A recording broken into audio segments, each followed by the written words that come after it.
Rafiki yangu. Wewe, habari yako?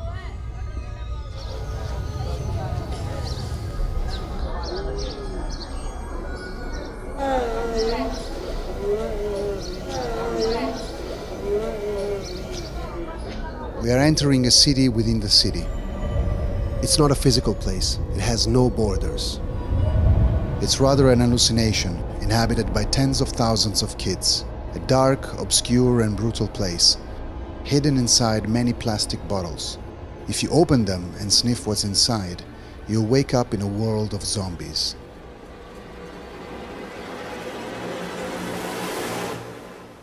This is the story of the zombies of Nairobi.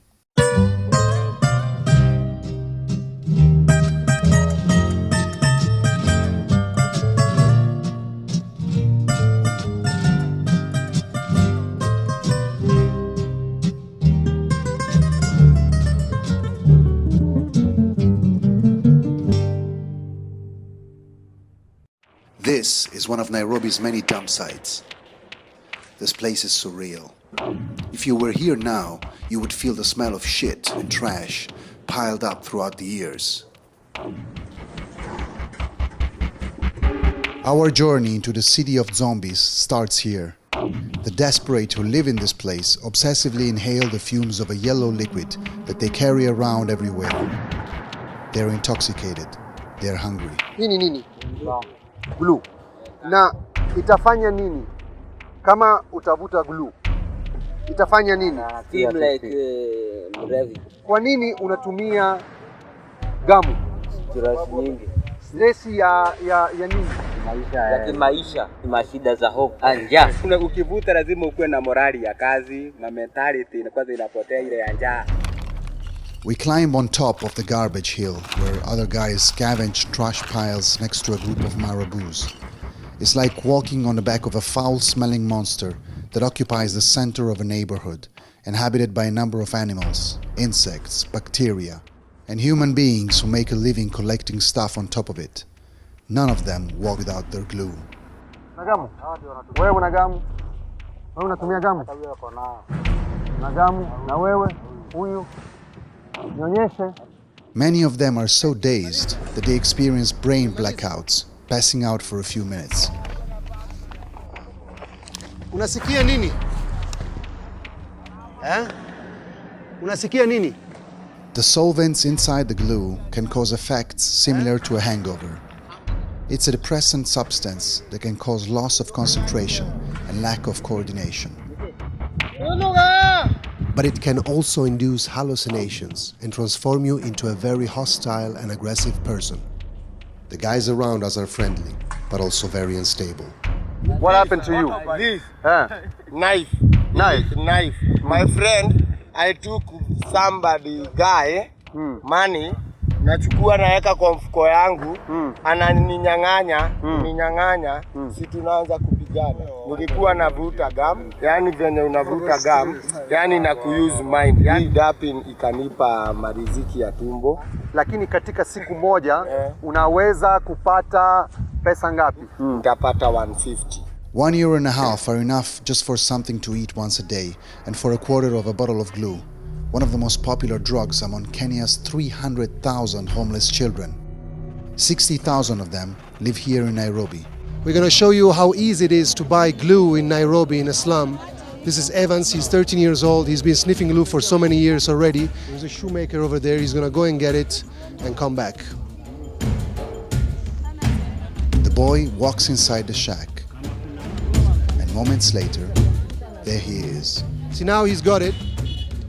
He's bought it for 20 shillings. Look at it.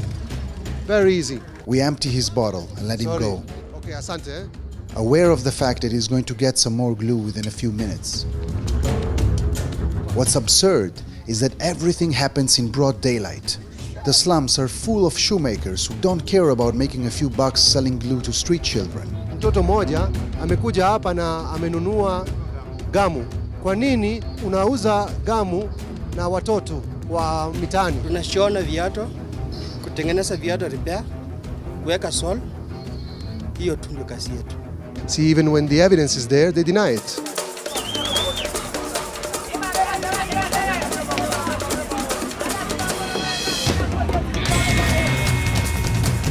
Like many African metropolises, Nairobi is a city that wears you out. Millions of people survive on an economy of small things, of old, second-hand and patched up stuff. Welcome to the world below $1 a day. If you make it, good for you. Otherwise, it's your fucking problem. And once the youth sees opportunities being stripped from them day after day, you know what might come next. Violence. This is a tunnel in Nairobi where a gang of robbers lives. They use mainly knives and machetes.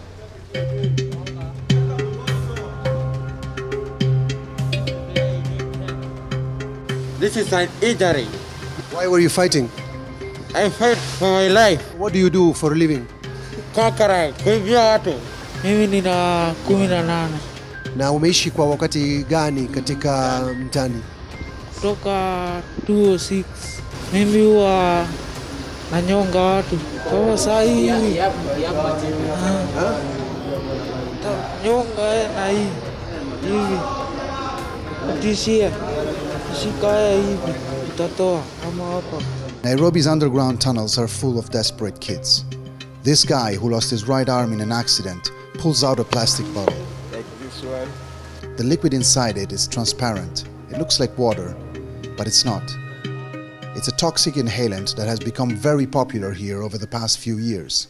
It's called mafuta ndege, jet fuel. It's composed by hydrocarbons, especially kerosene, plus chemical additives such as icing inhibitors to make sure the fuel doesn't freeze at the low temperatures above 30,000 feet. It's highly toxic and very, very cheap.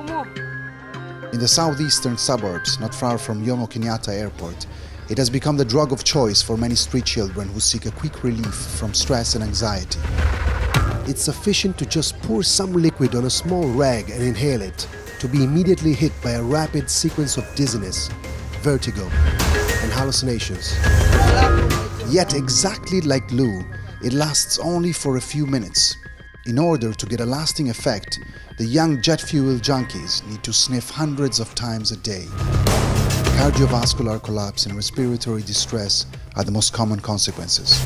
Not to mention the frequent brain blackouts, which can cause devastating damage. This boy is so stoned that basically he just fell and he hit his head. Umenunua nini? Mlango kubwa. Mali mtu anajificha anauza. So who's this dealer hiding in the area of Mlango Kubwa? After a few phone calls, we are told where he lives. We're entering now Mlango Kubwa, one of the most dangerous areas in Nairobi and one of the most dangerous in Africa. Another reason to be careful is that a number of Islamist militants with the Al-Shabaab group live here. At the end of the road, there is a small square where a group of boys and girls bizarrely stares at us. They look lost. This is an area where a lot of drug addicts meet. Most of these kids sniff glue and some of them use jet fuel as well. Okay, let's go. Their dealer lives in this barrack, and once inside, we're stunned.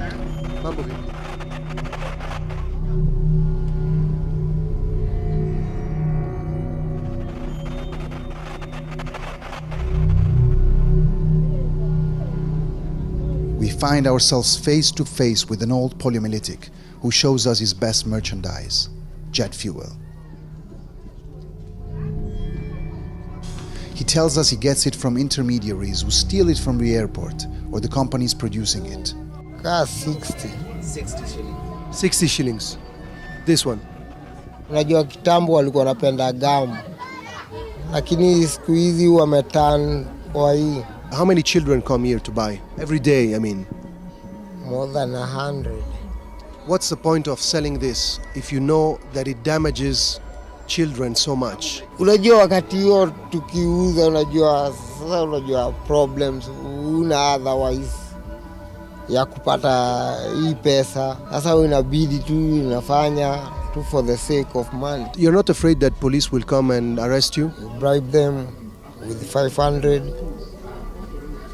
and then they go away. Aluda. Once out of his barrack, we find ourselves in a waking nightmare.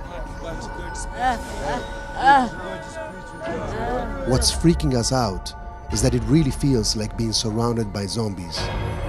Guys who have gone mad and who try to talk to us, even though it's impossible to understand what they're saying. We feel very, very uneasy. Mambo vipi? Hii ni mtoto wako? Mimi mtoto wangu. Ngoja, guarda. Bambino gioca con la bottiglia piena di colla. Huo raki nyakaliodo wake. Hii ni nini? Hii moja ni glue. Ni glue, lakini sio nzuri kwa mtoto. Ndio. Mtoto anatumia glue? Hapana. Lakini wewe unavua?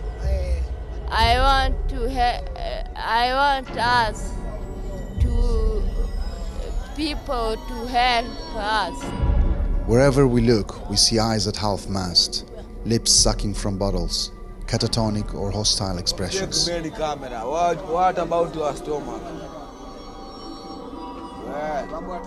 Until Mark, our guide through this living hell, warns us. We have to go. We have to go. Why? No cameras. I'm seeing a different movement. I think we have to go now because the situation is getting out of hand. So we need to leave. Wait. Yeah. Let's go. Hey, okay. Sorry. Let's go. We follow his instructions and we walk away, a bit shaken by the place we've just seen. These kids are unpredictable. Some of them follow us. Oh, wait. Okay. Wait, kuja. No. Wait. Easy. Take it easy. Take it easy.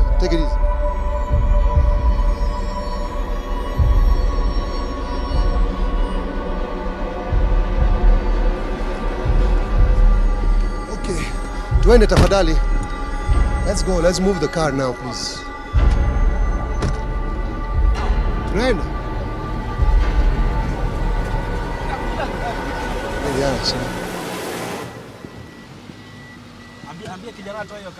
Nairobi is full of zombie towns like Mlango Kubwa. This is Kayole, another junkie area where many street children meet.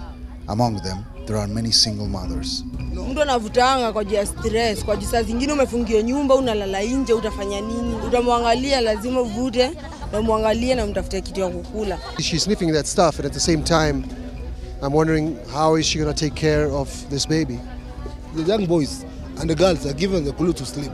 So the mom can go out and loiter, look for men to fuck them and give them money. Nowhere to sleep, nowhere to eat, nowhere nothing. Look the way he looks like. Look at.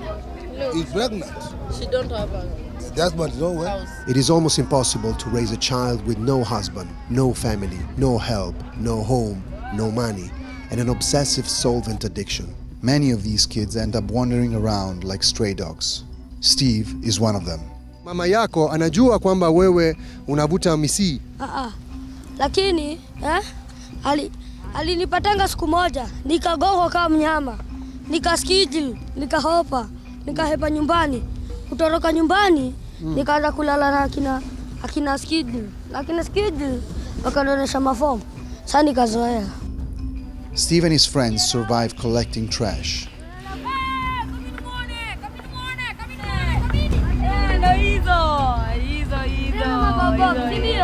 Once they've got enough, they sell it for a few shillings to some intermediaries who then sell it back to bigger collecting centers. With a few coins he made, he and his friends can get themselves some stuff.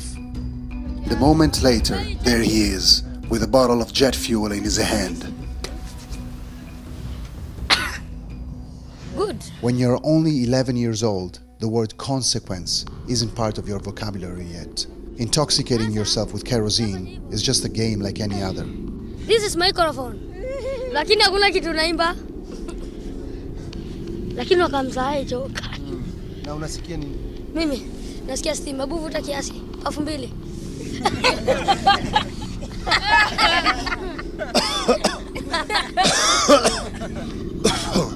Lakini si mbaya. Ni mbaya sana. Hiyo mara ya kwanza ndio mtu uko hoa, lakini ukivuta mara ya pili ya tatu, inakuwa mzuri. Kuja base yetu ndio kufundisha hadi kuchemba. Kids like Steve grow up in an unstable and violent environment where theft, fight and prevarication are constantly all around you. And if you get hurt, no one gives a shit. Umefanya nini hapa? Mimi iko Bondo na gari. Umeenda daktari? Sijaenda. Kwa nini? Sina pesa. Without money, you have to make do because this city doesn't give you anything. It just takes and takes and takes. Especially when you meet some of the many corrupt cops standing at the side of the road. All they want is your money. It's from them that Steve and his friends must hide when the sun goes down.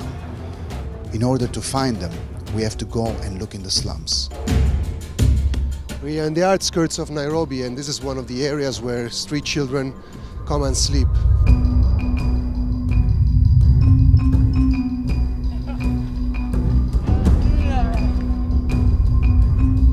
Na umefanya miaka mingapi katika barabara?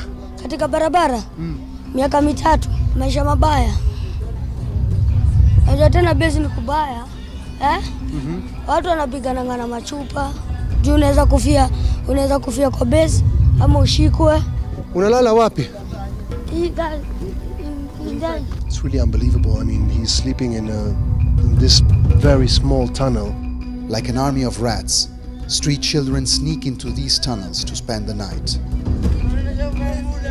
No one cares about them, except an Italian organization called Amani, which has been active for years all over Nairobi to provide hundreds of kids at least 2 hot meals a week. The luckiest of them get a golden opportunity too. A chance to get away from streets, glue and jet fuel and build their own future. A boy like Steve doesn't go unnoticed. He's young, smart, and he's got potential. And most importantly, chemical solvents haven't messed with his brain yet. Therefore, Amani has decided to make him an offer. To move into the Kivuli Center, where tens of young boys and girls like him are rescued, fed, and sent back to school.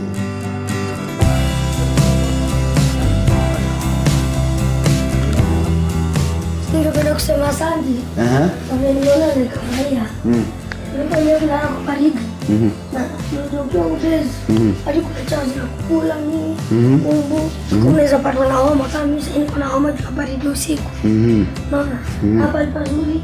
Hata kukinyesha hakuwezi ingia maji. Tena uruke kwa nyingine tuone vile utalala. Tuko nje tutalala kwa vumbi. Kwa vumbi. Wengine wanalala kwa mawe. Kwa manyasi unaona ngaji. Ukinyesha. Sasa watu wanamkanga usiku wanaenda kukaa. Wewe unaenda ndio hiyo. Ndio magobi Kila mtu ampatia haki. Da 20 anni a questa parte siamo in Kenya per sostenere progetti sociali per il recupero dei bambini di strada. Io quando vado a vedere i bambini di strada la prima cosa che mi viene da pensare non c'è futuro. Nel momento in cui i bambini entrano nel centro e mangiano e hanno tutto ciò che gli serve per vivere, lasciano anche con una certa facilità l'uso delle droghe. Conosco molti di loro che oggi lavorano, hanno studiato, sono arrivati fino all'università e oggi per esempio uno di loro da che sniffava colla o sniffava carburante per aerei, oggi per esempio lavora in banca. Nikitumia kuna senye nakanga chini nafikiriaje. Hii kitu nilifanyanga best yangu akakufa. Lakini sasa nimeona chance mzuri ya kuacha. Many other children can be rescued from the streets and from Nairobi's devastating liquid drugs. The NGO Amani for Africa takes care of them. We have witnessed how they work in the field. If you want to help out, you can make a donation. Here is how you can find them.